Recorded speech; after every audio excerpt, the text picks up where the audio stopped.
Did you know that when you come off the birth control pill that you will more likely break up with your boyfriend or your partner because you will no longer see him as attractive? You see, the birth control pill simulates pregnancy, and so it causes a change in your hormones to where you desire a more tender, a more effeminate man. And because the body wants you to have a man that's much more nurturing as you're preparing for a child. So when women get off the pill and they no longer see have these hormones rushing through their body, they no longer desire an effeminate man, but rather a much more masculine, a much more a stronger man. So the point of this video is to not believe people who have been trying to sell lies for decades. And I know most of you watching my videos are Catholics, and so this often isn't even an issue for most of us, but it is for our daughters and it is for our friends. So birth control affects our fertility for years, and then it causes us to struggle to have babies, then it causes us to maybe go into IVF, then it maybe, of course, it causes a man to have to masturbate so that he could produce the sperm.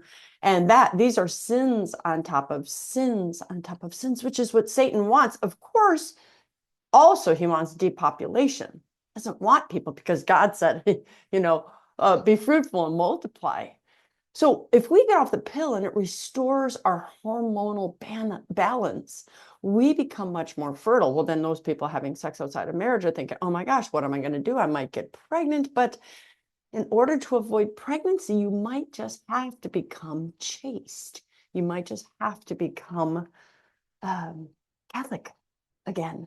So I think of all the people that have argued against the Catholic Church's stance against birth control. But when Humana Vitae was written decades ago, the Pope did point to this chain effect of things that would happen.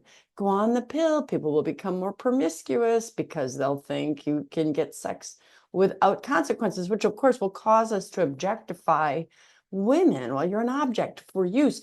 And this has happened inside of our marriages as well. We have developed this mentality of sex without pregnancy. And so men are like, well, I'm your husband and you're supposed to, your body's my body. And a woman's like, my body's your body, so on and so forth. But really, this mentality benefits the male because he wants the sex without the consequences. And of course, women too are like, I want to have sex when I want to have sex, even if it's less frequently than men, but I don't want the consequences of pregnancy. And yet woman after woman after woman has come to me and said, I feel like I'm just a piece of meat. Men don't understand that. Many of you women don't understand that.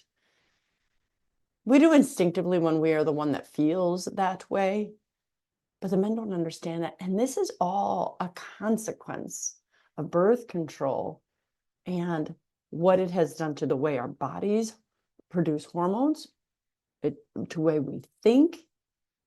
And here we've become a society now that its only remaining alternative is to kill the child once conceived. The Catholic Church has always been right. Why? Because Christ has always been right. God does these things, not this God who wants to just say, no, no, no. He's a God who says, I love you so much. I know what the consequences of your choices are going to be, and I don't want you to suffer those consequences. And we need to be truth speakers again. We need to be more often the people leading the population, telling others what the consequences are. We need to not be afraid of being Catholic with our voices. We do not need to not be afraid to say, yeah, that Pope was right, or this Pope was right. Now, not all popes are right about all the things that they say. Now, I'm not talking about when they speak ex cathedra. I'm just talking about their average opinions are not always correct. We're not obliged to accept people's opinions.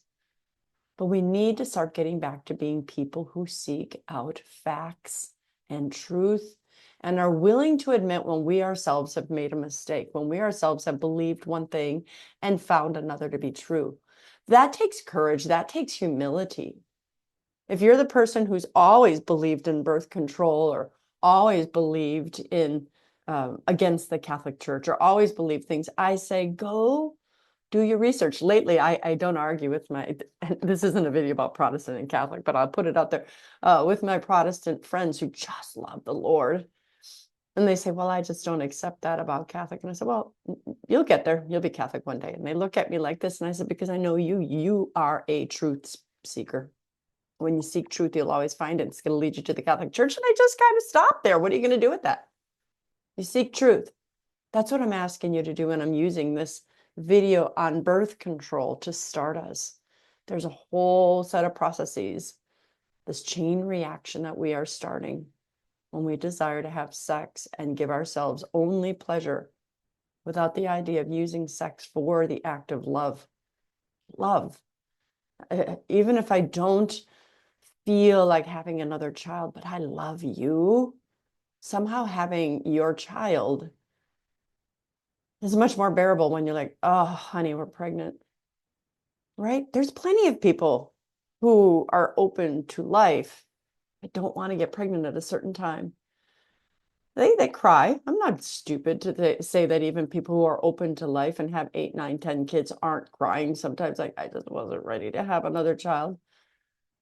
But it doesn't mean that when you have that man that loves you, that cherishes you, that it doesn't make it easier, because it does. We need to put things back in order, God's order. God loves us. He will do anything so that we can have joy. And that joy he wants is for us to be with him in heaven forever. And sex, the birth control pill, understanding our bodies, our hormones, is just one of the ways God is trying to say, please do things my way, because I know you best. I know your system's best. And I'm telling you what's best for you, your children, the kingdom, your body, your society. Do it my way, and you'll see. What are your thoughts? I'd love to know. I'm Dr. Christine Bacon. Thanks for watching this Bacon Bit. And as always, remember to live your life sunny side up.